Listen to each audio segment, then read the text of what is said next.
കൊല്ലത്തും കിട്ടുമെന്നുള്ളതിന്റെ വലിയൊരു സംഭവം തന്നെയാണ്. പക്ഷേ സംസാരിക്കുന്നതിന് വേണ്ടിയാണ് നമ്മുടെ ഇവിടുത്തെ ജോർജ് ആന്റണി,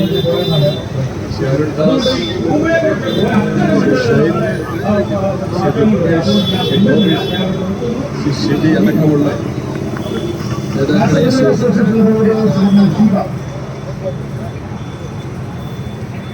കേരളത്തിലെ അധികാരത്തിൽ കഴിഞ്ഞ 9 വർഷമായി അധികാരത്തിലിരിക്കുന്ന ഗവൺമെന്റ് സർക്കാർ ജീവനക്കാരുടെ ആനുകൂല്യങ്ങൾ ഓരോന്നായി ഇങ്ങനെ കവർന്നെടുത്തുകൊണ്ടിരിക്കുകയാണ്. ഏറ്റവും അവസാനമായി ഇന്നലെ പുറത്തിറങ്ങിയ കുടിശ്ശിക ക്ഷാമബത്ത അനുവദിച്ചുകൊണ്ട് പുറത്തിറക്കിയ ഉത്തരവ് കഴിഞ്ഞ വർഷം നിയമസഭയിൽ ചട്ടം 300 അനുസരിച്ച് വർഷം തോറും 2 ഗഡു ക്ഷാമബത്ത അനുവദിക്കുമെന്ന പ്രഖ്യാപനത്തെ തുടർന്ന് 2024 ഏപ്രിൽ മാസത്തിലും 2024 ഒക്ടോബർ മാസത്തിലും ഇപ്പോൾ ഈ വരുന്ന ഏപ്രിൽ മാസത്തെ ശമ്പളത്തോടൊപ്പം ക്ഷാമബത്ത കുടിശ്ശിക അനുവദിച്ചു. അങ്ങനെ 3 തവണയായി അനുവദിച്ച ക്ഷാമബത്ത കുടിശ്ശികയിൽ ക്ഷാമബത്ത അനുവദിക്കുമ്പോൾ അതിന്റെ മുൻകാല പ്രാബല്യം നിഷേധിച്ചിരിക്കുന്നു. അപ്പൊ തുടർച്ചയായി സംസ്ഥാനത്തെ സർക്കാർ ജീവനക്കാരുടെ മുൻകാല പ്രാബല്യം നിഷേധിച്ചുകൊണ്ട് സർക്കാർ മുമ്പോട്ട് പോവുകയാണ്. ഈ ക്ഷാമബത്ത 1972 രാജ്യത്ത് വിലക്കയറ്റം സമീകരിക്കുന്നതിന് വേണ്ടി കൊണ്ടുവന്ന ഒരു ബദൽ മാർഗമാണ്. നിത്യോപയോഗ സാധനങ്ങളുടെ വില വാണം പോലെ കുതിച്ചു കയറുമ്പോൾ ആഹാരം കഴിച്ച് ജീവിക്കാൻ സാഹചര്യമില്ലാത്ത തരത്തിലേക്ക് സർക്കാർ ജീവനക്കാരും അധ്യാപകരും താഴേക്ക് പോകുന്നു എന്നുള്ളതാണ്. നമ്മുടെ ഈ സംസ്ഥാനത്തെ ലോവർ ഡിവിഷൻ ക്ലർക്കിന് 2006 ഈ സംസ്ഥാനത്ത് 3050 രൂപ അടിസ്ഥാന ശമ്പളമായിരുന്നുവെങ്കിൽ ഇന്ന് ക്ലർക്കിന്റെ അടിസ്ഥാന ശമ്പളം 26,500 കഴിഞ്ഞ പരിഷ്കരണത്തിൽ കൊണ്ടുവന്നു. അപ്പോൾ 2006 നിന്ന് ഏതാണ്ട് 18 വർഷക്കാലം കഴിയുമ്പോൾ ശമ്പളത്തിന്റെ ഘടനയിൽ 8 ഇരട്ടിയോളം അടിസ്ഥാന ശമ്പളം വർദ്ധിച്ചു എന്ന് പറഞ്ഞാൽ അന്ന് 3050 രൂപയ്ക്ക് വാങ്ങാൻ കഴിയുന്ന വാങ്ങൽ ശേഷി പോയിരിക്കുന്നു. വാങ്ങാൻ കഴിയുന്ന സാധനം ഇന്ന് അത് വിപണിയിൽ കിട്ടണമെങ്കിൽ ഏതാണ്ട് 5 വർഷം മുമ്പ് 5 വർഷം പിന്നിട്ടിരിക്കുന്നു ശമ്പളം പരിഷ്കരിച്ചിട്ട്. 5 വർഷം മുമ്പ് 26,000 രൂപ വേണമെന്ന നിലയിലേക്ക് എത്തിയിരിക്കുന്നു. അതിനുശേഷം ഇങ്ങോട്ട് ക്ഷാമബത്ത കൊടുത്തിട്ടേയില്ല. അന്ന് ലഭിക്കാനുണ്ടായിരുന്ന ക്ഷാമബത്ത 16%. അത് സർക്കാർ വളരെ തന്ത്രപൂർവ്വം അപഹരിച്ചു.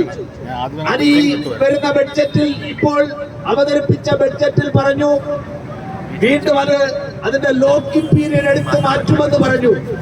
അപ്പോൾ കഴിഞ്ഞ ശമ്പളം പരിഷ്കരിക്കുമ്പോൾ അടിസ്ഥാന ശമ്പളത്തിൽ ലയിപ്പിച്ച 28%, 12% വാങ്ങിക്കൊണ്ടിരുന്ന ക്ഷാമബത്തയും ബാക്കിയുള്ള 16%, 10% ഫിറ്റ്മെന്റുമെല്ലാം ചേർത്തുള്ള ആ ക്ഷാമബത്തയുടെ 16% കുടിശ്ശിക 4 ഗഡുക്കളായി കൊടുക്കുമെന്ന് പറഞ്ഞത്, PM ലയിപ്പിക്കുമെന്ന് പറഞ്ഞത്, അതിന്റെ ലോക്കിംഗ് പീരീഡ് മാറ്റിയില്ല. ഇപ്പോ അതിന്റെ കണക്ക് കൂട്ടുന്നതിന്റെ സങ്കീർണതയാണെന്ന് പറയുന്നു.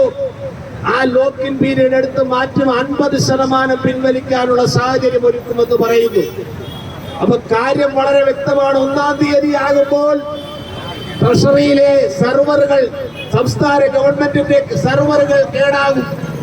ഈ സെർവറുകൾ 1-ാം തീയതി ശമ്പളം കൊടുക്കുന്ന സമയമാകുമ്പോൾ മാത്രം ആ കേടാവുന്ന ഒരു പ്രതിഭാസം കേരളത്തിൽ മാത്രം ധനമന്ത്രി ബാലഗോപാലിന് മാത്രം അറിയാവുന്ന ഒരു പ്രതിഭാസമാണ്.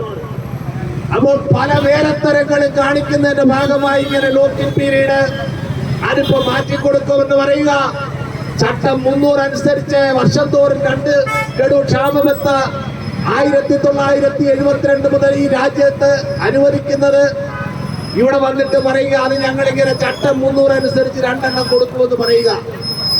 ഇപ്പൊ അനുവദിച്ചതിന്റെ മുൻകാല പ്രാബല്യം 117 മാസത്തെ തുടർച്ചയായി 3 തവണ ഞങ്ങൾ ഇത് സംബന്ധിച്ച് കേസ് കൊടുത്തപ്പോൾ അഡ്മിനിസ്ട്രേറ്റീവ് ട്രിബ്യൂണലിൽ വന്ന് ധനമന്ത്രി എഴുതി കൊടുത്തത് ഈ സർക്കാർ പറഞ്ഞത് ഇവിടെ ക്ഷാമബത്ത കുടിശ്ശികയില്ല എന്നാണ്.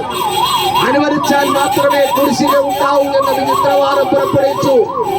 NGO യൂണിയനും ഇടത് സർവീസ് സംഘടനകളും ഒക്കെ ഈ സംസ്ഥാനത്തെ സിവിൽ സർവീസിൽ ജീവനക്കാരുടെ മേഖലയിൽ പ്രവർത്തിക്കുന്ന സംഘടനയാണ്. നാണം മാനവും ഇല്ലാത്ത ഇവർക്കൊക്കെ ഒരിക്കലും വിളിക്കാൻ പോലും കഴിയുന്നില്ല, ഒരു പ്രതിഷേധം നടത്താൻ കഴിയുന്നില്ല, ശമ്പള പരിഷ്കരണം വേണമെന്ന് ആവശ്യപ്പെടാൻ കഴിയുന്നില്ല. ഇപ്പോ അഭിവാദ്യ പ്രകടനവും വന്നിരിക്കുന്നു. ഇവിടെ ഇപ്പോൾ 5 ഗഡു 16% ക്ഷാമബത്ത കുടിശ്ശികയാണ്. 3 വർഷമായി കേന്ദ്രത്തിൽ ഇപ്പോൾ ഈ ജനുവരി മാസത്തിൽ അടുത്ത ഗഡു വന്നിരിക്കുന്നു. അതായത് 6 ഗഡു ക്ഷാമബത്ത വീണ്ടും കുടിശ്ശികയാണ്. 6 ഗഡു ക്ഷാമബത്ത 16-ൽ നിന്ന് 19-ലേക്ക് ഉയരും. 19% ക്ഷാമബത്ത വീണ്ടും കുടിശ്ശികയായിരിക്കുന്നു എന്ന് പറഞ്ഞാൽ 20% ശമ്പളത്തിന്റെ 5-ൽ1 സർക്കാർ പിടിച്ചു വച്ചിരിക്കുകയാണ്. 1 ലക്ഷം കോടി രൂപയാണ് സർക്കാരിന്റെ കയ്യിലിരിക്കുന്നത്. ഒരു വർഷത്തെ ഇവിടുത്തെ ബഡ്ജറ്റ് എന്ന് പറയുന്നത് 1,75,000 കോടി രൂപയുടെ ബഡ്ജറ്റാണ്. പദ്ധതി അടക്കൽ ഉൾപ്പെടെ വരുന്നതെങ്കിൽ അതിൽ 1 ലക്ഷം കോടി രൂപ സംസ്ഥാനത്തെ സർക്കാർ ജീവനക്കാരുടെയും അധ്യാപകരുടെയും പണം പിടിച്ചെടുത്ത ഗവൺമെന്റാണ്. കേരളത്തിന്റെ ചരിത്രത്തിൽ ഇങ്ങനെ ഒരു ഗവൺമെന്റ് ഉണ്ടായിട്ടില്ല. അപ്പുറത്ത് ആശാ വർക്കർമാരും അംഗനവാടി വർക്കർമാരും ഒക്കെ സമരം ചെയ്യുന്നു. അടിസ്ഥാന ശമ്പളം, ഏറ്റവും താഴ്ന്ന ശമ്പളം, ഏറ്റവും ലോ പെയ്ഡ് എംപ്ലോയീസായി കേരളത്തിലെ സർക്കാർ ജീവനക്കാരും സർക്കാർ